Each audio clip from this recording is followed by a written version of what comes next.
Fridays are awesome. This is CNN 10, World News Explained. Our first stop today is in Brussels. It's the capital of Belgium. It's also where you'd find the headquarters of NATO, the North Atlantic Treaty Organization. It's an alliance of 28 countries, mostly from Europe, plus Canada and the U.S. It was formed in 1949 as a way to counterbalance the military might of the Soviet Union. The alliance is based on collective defense. An attack on one NATO member is considered an attack on all of them. And that was invoked once in 2001 after the September 11th terrorist attacks on the U.S. Troops from other NATO members served in the resulting war in Afghanistan. But there's a sore spot between the U.S. and NATO. Alliance members agree to spend 2% of their gross domestic product on their militaries. It's a guideline. They're not penalized if they don't. But America has consistently met that target, while most other NATO countries haven't. President Donald Trump brought this up yesterday on his visit to Brussels. 23 of the 28 member nations are still not paying what they should be paying and what they are supposed to be paying for their defense. NATO's website says the organization as a whole does over-rely on the U.S. for providing some of NATO's essential military capabilities. And President Trump's comments likely troubled some NATO leaders, partly because he's questioned NATO's effectiveness in the past, and partly because he didn't promise yesterday that the U.S. would stick to its NATO commitments.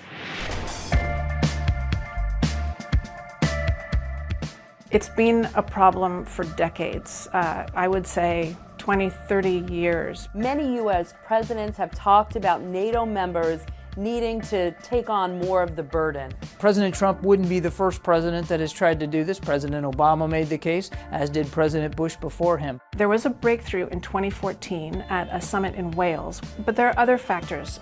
In 2014, we saw the rise of ISIS, and we also saw Russia and Vladimir Putin moving into Ukraine and annexing Crimea. And those things really, really scared people in Europe. It was a huge incentive to spend more so that they can defend themselves. It's a struggle because many European countries are having their own domestic economic woes that are limiting their ability to spend on defense. President Trump has really made this a cornerstone of his campaign, certainly, and now of his foreign policy, and is even threatening to withdraw from the alliance if the U.S., if other countries don't pay more. I think he has put the fear of God into some countries. With a lot of his rhetoric during the campaign, he was very equivocal about whether the U.S. needs NATO, and I think that unsettled people. His bellicose nature has certainly reignited the flame, but that flame was already burning. NATO members are willing to pay more, and they are coming up with plans to lay out an outline for how they're going to pay more. The U.S. wants them to commit to a 10-year plan. A lot of countries aren't ready to do that. It's going to be a constant balancing act for them, and quite frankly, for the Trump administration going forward.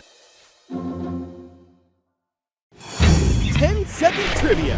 Which of these events occurs on June 1st? Summer solstice, vernal equinox, hurricane season begins, or wildfire season begins? June 1st is the official beginning, and November 30th is the official end of the Atlantic hurricane season. These storms can form at any time. That window is just when they're most likely. And this year, NOAA, the National Oceanic and Atmospheric Administration, is predicting an above-normal Atlantic hurricane season with between 11 and 17 named storms, 5 to 9 hurricanes, and 2 to 4 major hurricanes. Why? NOAA expects sea surface temperatures to be average or above average, and it doesn't expect a lot of vertical wind shear, which can weaken hurricanes. Forecasting these storms is not an exact science. Experts at Colorado State University predicted a season with slightly below average activity. The U.S. hasn't had a major hurricane make landfall since 2005. That's a record amount of time. Tropical systems come in all shapes and sizes. You have tropical depressions, tropical storms, and once it is strong enough to become a hurricane, you have 5 categories, with Category 5 being the strongest. The states most frequently hit by a hurricane: Florida, Louisiana, and Texas.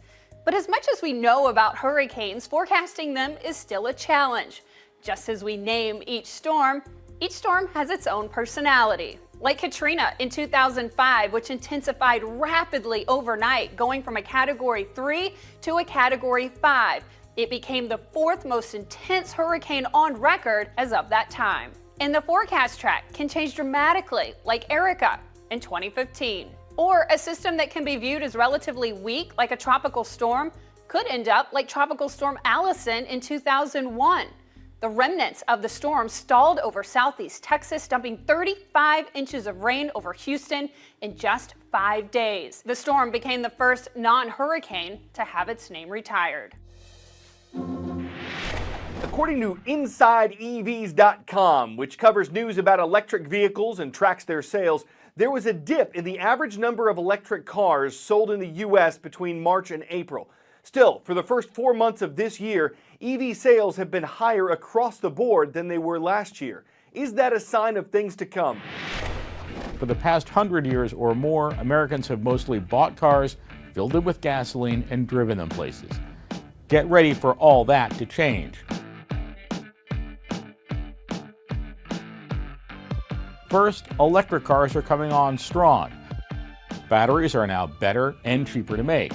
The Chevrolet Bolt and soon the Tesla Model 3 both get more than 200 miles of range for under $40,000. They promise to make practical electric cars accessible to the masses.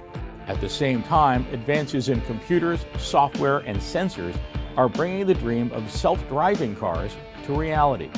Already, many luxury models can largely drive themselves on highways and in stop-and-go traffic. That's easy stuff, though. The real challenge is driving on city streets and in suburbs where there are complex intersections and pedestrians.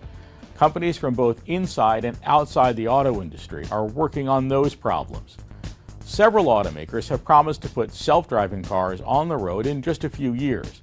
They'll probably show up in fleets at first. Think self-driving taxis with a driver at the wheel.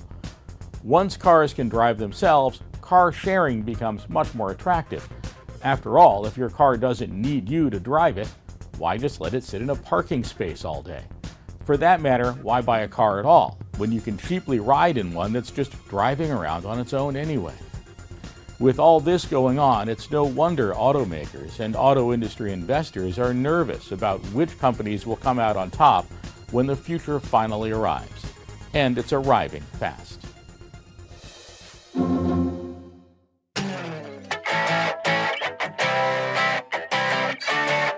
Okay, electric cars are one thing, but what about an electric police officer? This is a real-life RoboCop. It's on duty in Dubai, part of the United Arab Emirates. It has a touchscreen that allows people to pay traffic tickets or report crimes. It also has facial recognition software to potentially spot criminals. There are concerns about the ethics and safety of robotic police, but this one's also programmed to give compliments to people passing by, which some might get used to and consider automatic. An electric officer could come as a shock to a criminal. Getting caught would be an arresting development. Would the robot be impersonating an officer? Could knocking one over be an assault on battery? No matter what happens, something's getting charged. I'm Carl Azus for CNN 10. That's all for today. We'll be off the air next Monday for Memorial Day, when America remembers fallen servicemen and women. We hope to see you back here on Tuesday.